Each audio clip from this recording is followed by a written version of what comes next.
My name is Natalie Evans. I'm 28 years old, and 3 days ago, my mother broke my heart by skipping my wedding for a soul retreat in Hawaii.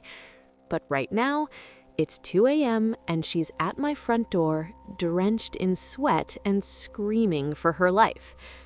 The beaded lace of my wedding dress dug into my shoulders, a constant, itchy reminder of the thousands of dollars and hundreds of hours I'd poured into this single day. I stood in front of the full-length mirror in the bridal suite, the cloying scent of white lilies making my stomach do slow, nauseating flips. I looked like a bride. My blonde hair was pinned back in soft, intricate waves, and my makeup was flawless. But when I looked into my own eyes, all I saw was a little girl standing by a window waiting for a car that never pulled into the driveway. "Natalie, honey, you need to breathe," my best friend Sarah said, hovering behind me with a glass of champagne. "You're gripping that bouquet so hard you're going to snap the stems." I loosened my fingers. My knuckles were white. "She's not here, Sarah. The ceremony starts in 15 minutes. My mother is not here." "Maybe there's traffic, or she got lost," Sarah offered, though we both knew the church was 5 minutes from the hotel where my mother, Linda, was supposed to be staying.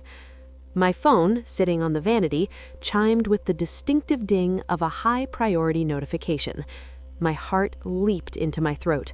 I lunged for it, nearly tripping over my silk train. It wasn't a text saying she was outside, it was a photo. In the image, the lighting was bright and clinical, airplane cabin lighting. My mother was leaning back in a wide leather first-class seat, a pair of oversized designer sunglasses perched on her head. She was holding a condensation-covered Mai Tai, a tiny pink umbrella poking out of the glass.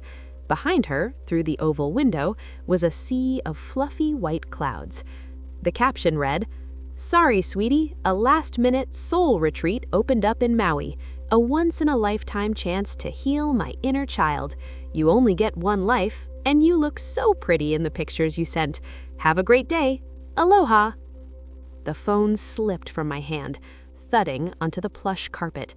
The room felt suddenly airless. "Natalie?" Sarah whispered, picking up the phone. She read the screen, and her face went from concerned to murderous. "She didn't. Natalie, tell me she didn't fly to Hawaii on your wedding day." I didn't cry. I think I was beyond tears. A cold, hard knot formed in my chest, right where my heart used to be. For 28 years, I had been the reliable one. I was the pediatric nurse who never missed a shift, the daughter who paid her mother's late utility bills, the person everyone could count on. And in return, my mother had traded my wedding for a cocktail and a tan. "I'm done," I said, my voice sounding strange and hollow even to my own ears. "What do you want to do?" Sarah asked, her hand on my shoulder. "We can call it off. We can tell David." "No," I interrupted, straightening my veil with trembling hands.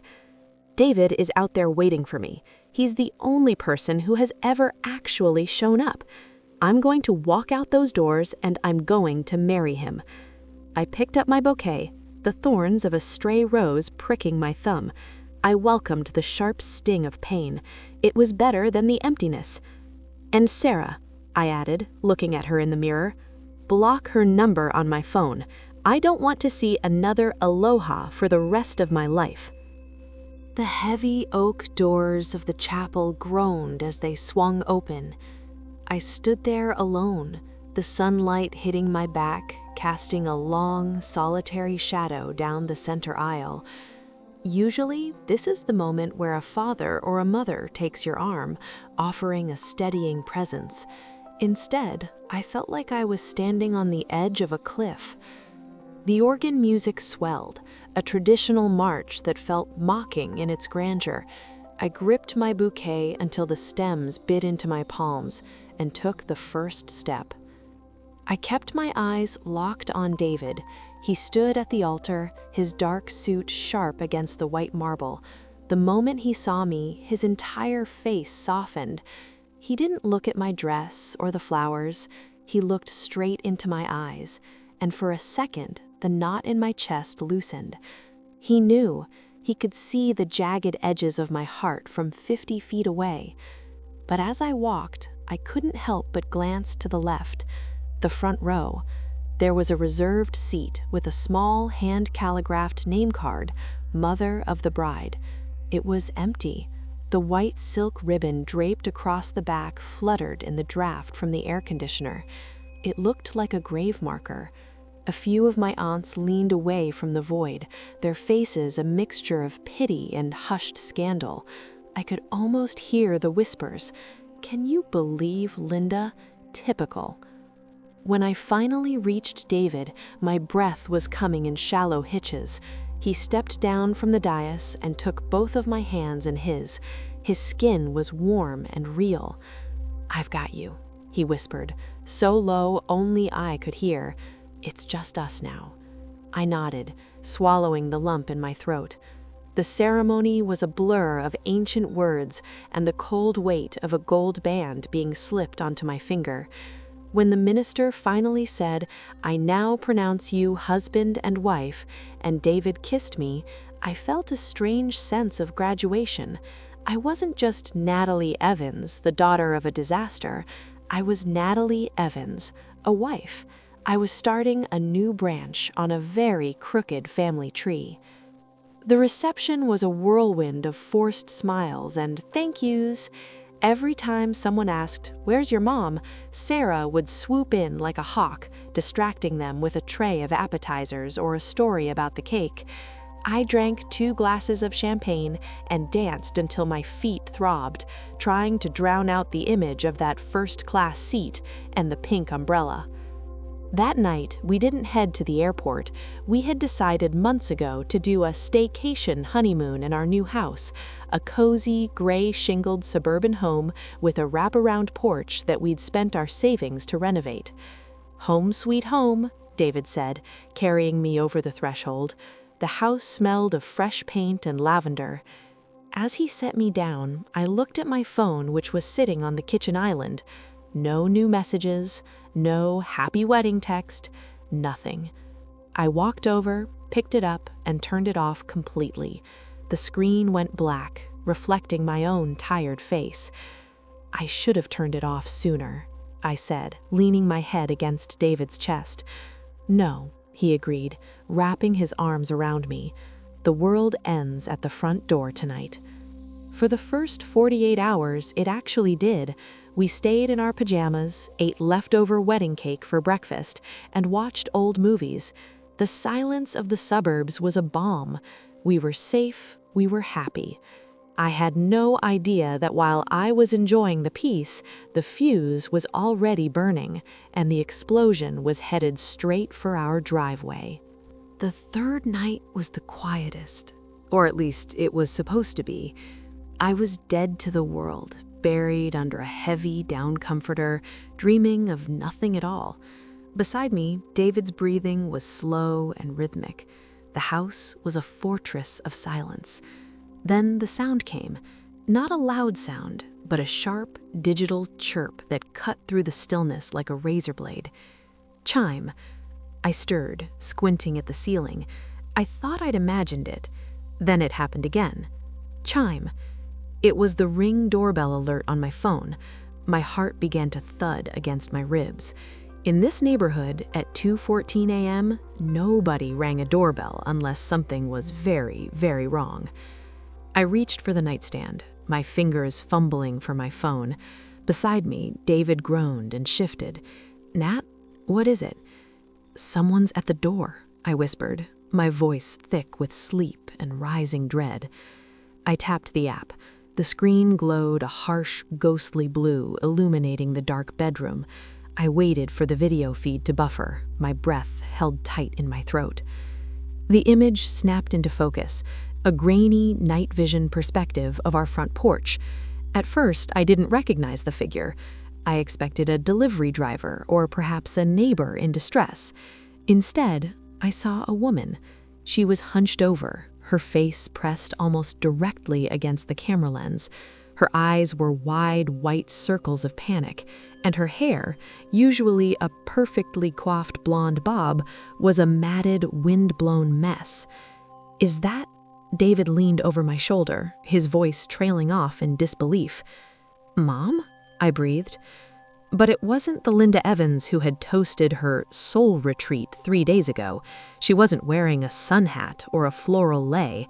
She was wearing a flimsy silk sundress that was torn at the shoulder and streaked with dark, oily stains. One of her sandals was missing, her bare foot pale and dirty against the porch boards. She didn't ring the bell again. She started pounding. The sound echoed through the house, thud, thud, thud, vibrating through the floorboards and up into my teeth. "Natalie! Natalie, open the door!" she screamed. It wasn't her usual theatrical look-at-me shout. It was a raw, jagged sound that sent a cold shiver down my spine. "Please, Natalie, he's coming! He's going to kill me!" "Don't go down there," David said, his hand catching my wrist. His face was set in a hard line. "Nat, look at her. This is another play. This is another way to ruin our week." "David, look at her clothes," I said, my voice trembling. "She's terrified. I've seen her fake a lot of things, but I've never seen her look like that." She hammered on the door again, her screams turning into a ragged sob. "Natalie, please, I know you're in there. Help me." I threw back the covers, my feet hitting the cold hardwood. I didn't think, I just moved. I ran down the stairs, the adrenaline making my vision spark. David was right behind me, swearing under his breath. I reached the front hall. Through the frosted glass of the door, I could see her distorted silhouette pacing frantically, her head whipping back to look at the street every few seconds. "Mom?" I yelled through the wood. "Natalie! Oh, thank God! Open the door, honey! Please, hide me!" I reached for the deadbolt. My hand hovered over the cold metal. "Where is the man you're talking about, Mom? Who is following you?" "I don't know. Just open the door." She kicked the base of the door, a frantic, rhythmic thudding. "Natalie, please, he's right behind me." I looked at David, his hand already on his phone, likely ready to call 911. But then I looked back at the shadow on the glass, the woman who had raised me, however poorly, the woman who sounded like she was about to be hunted down on my doorstep. I turned the lock. The metallic clack sounded like a gunshot in the quiet hall. I pulled the door open, and Linda Evans didn't walk in, she fell in. She collapsed onto the entry rug, her breath coming in great, hitching gasps, her fingers clawing at my shins. She was shaking so hard I could hear her teeth chattering. And as I looked past her, out into the empty, moonlit street, I saw a pair of headlights round the corner and slow down to a crawl right in front of our house. The headlights were twin predatory eyes, cutting through the darkness of our quiet street. The car, a sleek black SUV with tinted windows, didn't park.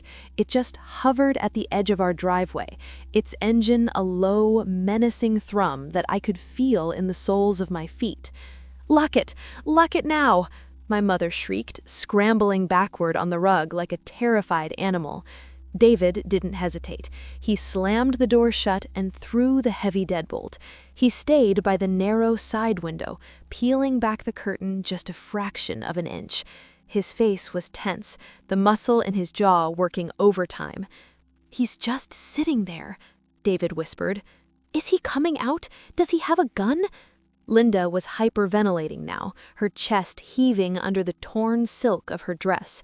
She smelled of stale sweat, expensive perfume, and something metallic, like old coins. "I can't see through the tint," David replied. "Nat, get her into the kitchen. Get her away from the windows." I grabbed my mother's arm. Her skin was ice cold and clammy. "Come on, Mom, move." I led her into the kitchen, the heart of our home that felt suddenly like a cage.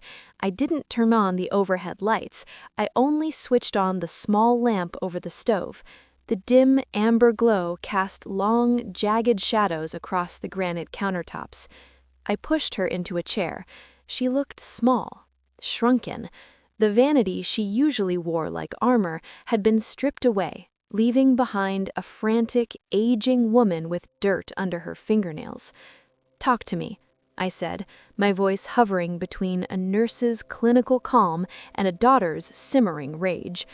"Who is in that car, and why aren't you in Hawaii?" Linda looked at the kitchen door, then back at me. Her hands were shaking so violently she had to sit on them. He was supposed to be a billionaire, Natalie. Julian. I met him on that app, the one for high net worth individuals. He had photos of yachts, private jets. He told me he had a villa in Maui, and he wanted to fly me out for a spiritual retreat. I felt a sickening drop in my stomach. A soul retreat. That's what you told me. You skipped my wedding for a man you met on a sugar daddy app?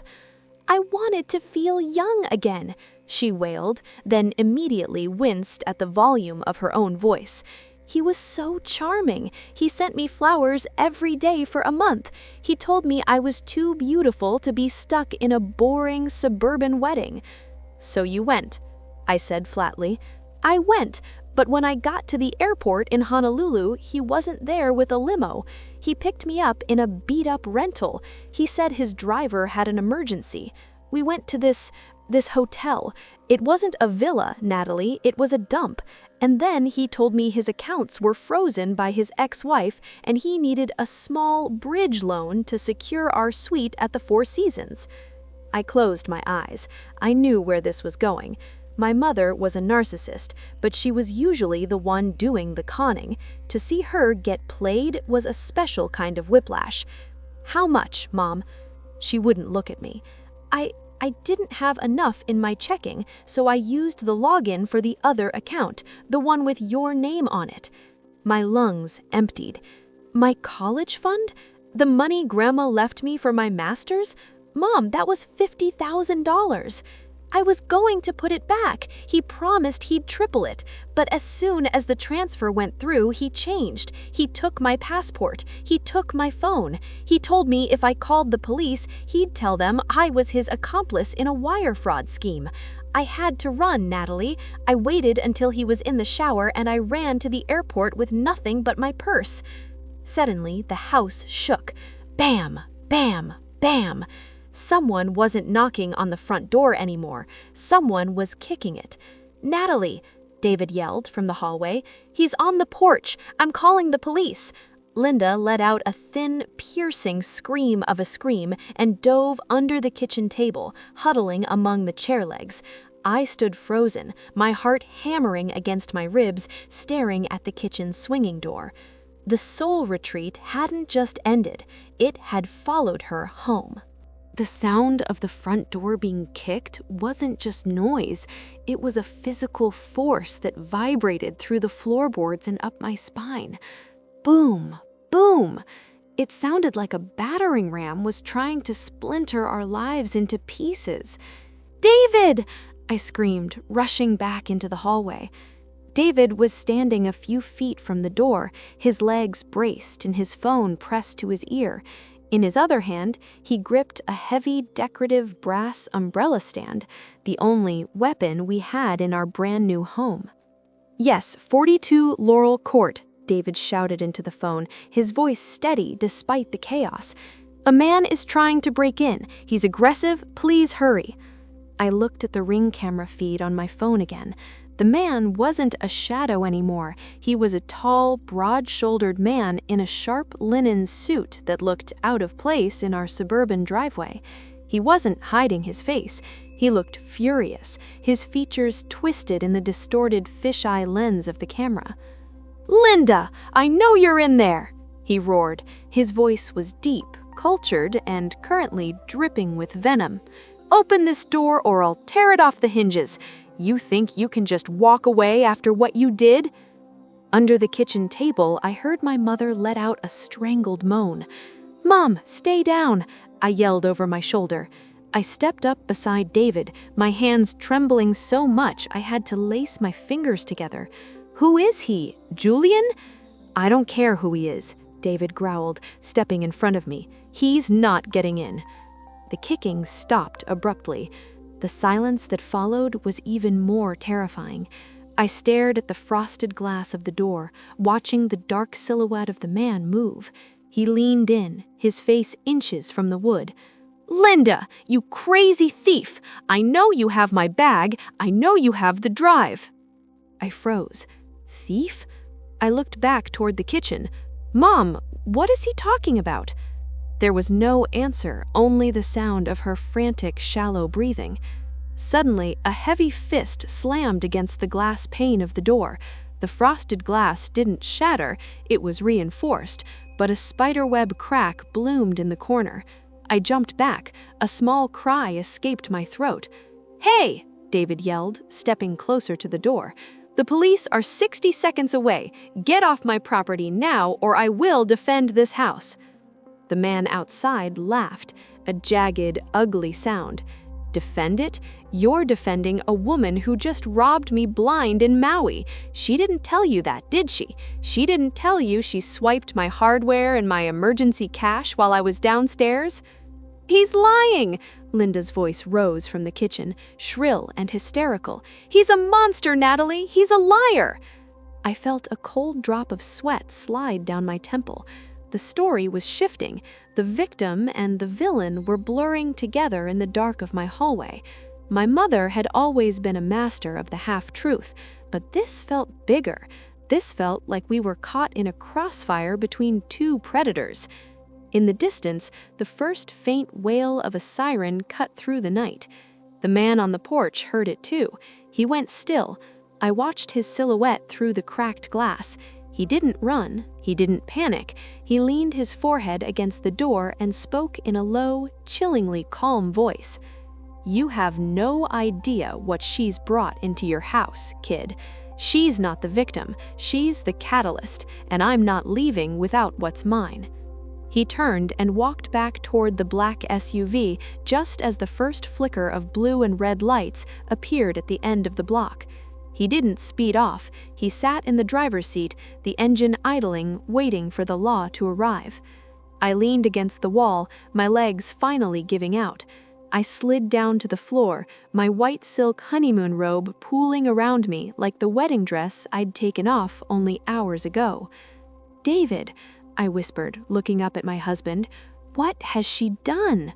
The silence that followed the arrival of the police was more jarring than the screaming. The interior of our hallway was transformed into a rhythmic, pulsing nightmare. Blue, red, as the strobe lights of two squad cars bounced off the walls. David opened the door, his hands raised high and empty to show the officers he wasn't the threat. I stayed on the floor for a second longer, watching my mother crawl out from under the kitchen table. She smoothed her torn dress with trembling hands, a strange, frantic mask of dignity falling back over her face. "Stay here, Mom," I warned, my voice sharp. "Do not say a word until I tell you." I walked out onto the porch behind David. The night air was crisp, smelling of damp mulch and the ozone of the police cruiser's idling engines. Two officers had their flashlights trained on the black SUV. Julian, if that was even his name, was standing beside his open door, his hands casually resting on the roof of the vehicle. He looked bored.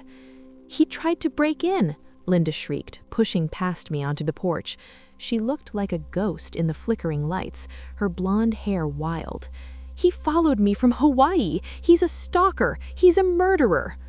"Ma'am, step back," one of the officers commanded, his voice a gravelly bark. I grabbed my mother's arm, pulling her back into the shadow of the doorway. I could feel my neighbor's curtains twitching. Our "Welcome to the Neighborhood" was being broadcast in high-definition police lights. "Officer," Julian said, his voice smooth and terrifyingly reasonable, "I'm Julian Vane. I'm a private consultant. This woman is Linda Evans. She stayed with me in Maui for 3 days before vanishing with my personal laptop and a hardware wallet containing significant assets." My heart stopped. A hardware wallet. "That's a lie," Linda screamed. "He's a scammer. He stole my daughter's money." "Check her purse," Julian said, tilting his head toward the house. Check the small gold clutch she was carrying when she ran out of the hotel. I didn't come here to hurt anyone. I came here to get my property back before she tries to sell it." The officer looked at us. "Ma'am, do you have the purse?" I looked at Linda. Her eyes darted toward the kitchen. She didn't say no, she didn't say anything. She just bit her lip, a telltale sign she'd had since I was 5, and she'd lost my birthday money. "Mom?" I whispered, the weight of the betrayal feeling like a physical stone in my throat. "Where is the purse?" "I don't know what he's talking about," she hissed, but her voice lacked its usual venom. It was hollow. "Search the house," Julian called out, a smug grin tugging at the corner of his mouth. "Or just ask her why she was so eager to get to a reliable daughter who just happens to be a nurse with no criminal record. Perfect cover for a thief, isn't it?" David stepped forward, his face flushed with anger. "Get off our lawn, now. If you have a legal claim, file a report, but you don't get to terrorize my wife on her honeymoon." The police spent the next hour sorting through the wreckage of the night. They didn't find a laptop, but they did find the gold clutch hidden behind the flour canister in my pantry. Inside, tucked into a side pocket, was a small silver USB-looking device. The police didn't arrest Julian. There wasn't enough evidence of an attempted break-in beyond a cracked glass pane, but they forced him to leave the premises. He didn't look defeated as he backed his SUV out of our driveway. He looked at me through the windshield, tapped his temple with one finger, and mouthed 2 words: "Ask her." The police left shortly after, taking the silver device as found property until ownership could be proven. They told us to stay inside and keep the doors locked. When the last siren faded into the distance, I turned to the kitchen. My mother was sitting at the table, clutching a mug of tea David had made her. She looked pathetic. "Natalie, honey, I was just trying to get back what he took from you. I saw that thing on his desk, and he said it was worth millions, so I thought—" "Stop," I said. The word was a cold, sharp blade. I looked at the woman who had brought a criminal to my door, who had stolen my future, and who had turned my wedding week into a police report. Just stop talking. The silence that followed the police's departure was heavier than the screaming had been. It was the kind of silence that rings in your ears, thick with the smell of my mother's cheap, flowery perfume and the metallic tang of fear.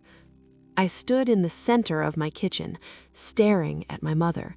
She was huddled in one of our new velvet-upholstered chairs, looking like a wilted bird. She kept rubbing her wrists, where I supposed she imagined handcuffs might have been. "I can't believe you hid that thing in my pantry," I said. My voice was low, vibrating with a rage so cold it felt like ice in my veins. "You brought a stolen, whatever that was, into my house. You lied to the police, Mom. You used me as a shield." "I was doing it for you, Natalie," she burst out, her eyes filling with easy, practiced tears. "He took your college fund, $50,000. When I saw that little silver stick on his nightstand and heard him talking on the phone about 6 figures in cold storage, I thought I could get your money back. I was being a mother." "A mother?" I laughed, but it sounded more like a choke. "A mother shows up to her daughter's wedding. A mother doesn't gamble her daughter's life savings on a man she met on a sugar baby app. It's called the Gilded Age, and it's for serious professionals," she sniffed, her narcissism momentarily eclipsing her terror. David walked back into the kitchen. He had been checking the locks on the back door and the windows. He looked exhausted, his wedding ring glinting under the dim stove light. He walked over to me and put a hand on my waist, but I was too stiff to lean into him. "The police took the hardware wallet, Linda," David said, his voice flat. "But that guy, Julian, he didn't look like a man who was going to wait for a court order. He knows where we live now. He saw Natalie's face. He saw me." "He's gone," Linda waved a dismissive hand. "The police scared him off. He's probably halfway back to Honolulu by now." He followed you across the Pacific Ocean, Mom, I said, leaning over the table until I was inches from her face. He didn't do that for a vacation. People like that don't just go away. Now I want the truth. Did you really lose the $50,000, or is it somewhere else? Linda hesitated. That split-second pause was all the answer I needed. I didn't lose all of it, she whispered, looking at her chipped manicure. I had to pay for the first-class flight, and the designer luggage. I couldn't show up looking like a pauper, Natalie. It was an investment in our future. If I had married him, we would have been set for life. There is no our future, I said. The realization hit me then, sharp and final. My mother wasn't a victim of a scam. She was a co-conspirator in her own destruction, and she was more than happy to drag me down as her anchor. I walked over to the kitchen island and picked up my laptop. My hands were steady now. I logged into my savings account, the one my grandmother had started for me when I was 5. Balance, $114.22. The number stared back at me, a tiny, pathetic remnant of a life's worth of dreams. That money was supposed to be my bridge to a master's degree. It was my safety net. Get out, I said. Linda blinked, her mouth falling open. What? You heard her. David stepped forward, his shadow looming large against the kitchen wall. The sun is going to be up in an hour. We are driving you to a motel. You are going to call your sisters or your friends, and you are going to find a way to replace what you stole. Natalie, you can't be serious, she wailed, reaching out to grab my hand. I pulled away as if she were made of fire. It's dark. That man is out there. You're a nurse. You have a duty to care for people. I'm your mother. I've spent 28 years caring for you, Mom, and tonight I finally realized that you aren't a patient. You're the disease. I looked at David. Grab her suitcase. Let's go. The walk to the front door felt like a funeral procession. David carried my mother's single, battered suitcase, the one she'd apparently stuffed with stolen hardware and stained silk. I walked behind them, my arms wrapped tightly around my chest, feeling the cold morning air beginning to seep through the cracks in the doorframe. Natalie, just think about this, Linda pleaded, her voice a low, frantic hiss. We can tell the police I found that device on the street. We can say Julian is a stalker. We can still get some of that money back. Stop, I said. It was the only word I had left for her. David opened the door. The pre-dawn sky was a bruised purple, the street lamps flickering as they prepared to shut off. The neighborhood was eerily still, except for the low, rhythmic idle of a car engine. My heart hammered. The black SUV was parked across the street, its headlights off, like a predator waiting in the tall grass. He's still here, Linda whimpered, ducking behind David's shoulder. But as we stepped onto the porch, the SUV didn't accelerate toward us. Instead, the driver's side door swung open. Julian stepped out. In the gray light of morning, he didn't look like a billionaire or a high-stakes criminal. He looked exhausted. His expensive linen suit was wrinkled, and there were dark circles under his eyes. He walked to the edge of our driveway, stopping just where the concrete met the grass. He looked at my mother, then at me. The police have the drive, I said, my voice projecting more strength than I felt. If you want it, go to the station, but get off our property. Julian let out a short, dry laugh. He reached into his pocket, pulled out a cigarette, and lit it. The drive? Keep it. The encryption on that hardware wallet is military grade. Without the seed phrase your mother forgot to grab, it's just a $20 piece of silver-plated plastic. Linda stiffened beside me. Julian took a long drag and exhaled a cloud of smoke into the chilly air. You know what's funny? I actually thought she was the real deal. She told me she owned a chain of boutiques in Orange County. She told me she was looking for a partner to expand her empire. I spent $5,000 on dinners and champagne for her before I realized her credit cards were all maxed out. I looked at my mother. She was staring at her feet. "She wasn't a soul retreat guest, kid," Julian said, looking at me with something that almost looked like pity. "She was a con artist, just like me. We spent 3 days in Maui trying to out-scam each other. I thought I was stealing from a wealthy widow, and she thought she was robbing a tech mogul. We're both losers." He reached into the back seat of his car and pulled out a small designer carry-on, the one Linda must have left in his SUV during her frantic escape. He tossed it on the wet grass of our lawn. "Keep the bag, Linda. It's fake anyway," Julian called out. He hopped back into the SUV, slammed the door, and took off. The screech of his tires was the only goodbye he gave. The silence that followed was absolute. Linda looked at the bag on the grass, then at me. She tried to summon one last performance. She squeezed her eyes shut, and a single, perfect tear rolled down her cheek. "Natalie, I was just trying to give us a better life. I wanted to be the mother you deserved." The mother I deserved was at my wedding. I stepped back into the house. David followed me, his hand finding the small of my back. "Natalie?"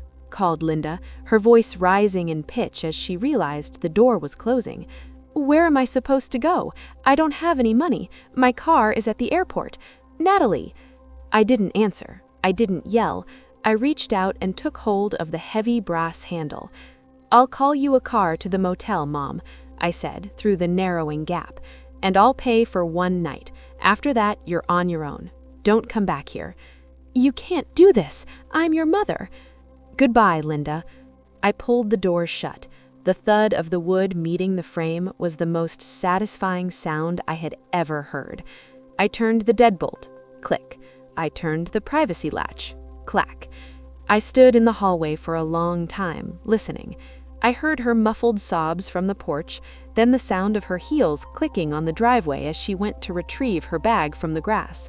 Eventually, I heard the faint hum of a rideshare car pulling up, the door opening and closing, and the sound of gravel crunching as it drove away. The house was quiet again, truly quiet. David wrapped his arms around me from behind, pulling me close. "You okay?" I looked at the hallway, the place that only hours ago had been a scene of chaos and betrayal. Now it was just a hallway in our home. My grandmother's money was gone, and my mother was a stranger, but for the first time in 28 years, I didn't feel like the floor was dropping out from under my feet. I walked to the front window and pulled back the curtain one last time. The street was empty. The sun was just beginning to peek over the horizon, turning the gray world into shades of gold and amber. I reached for the switch on the wall. With a single flick, I turned off the porch light. The story was over. My life was finally beginning.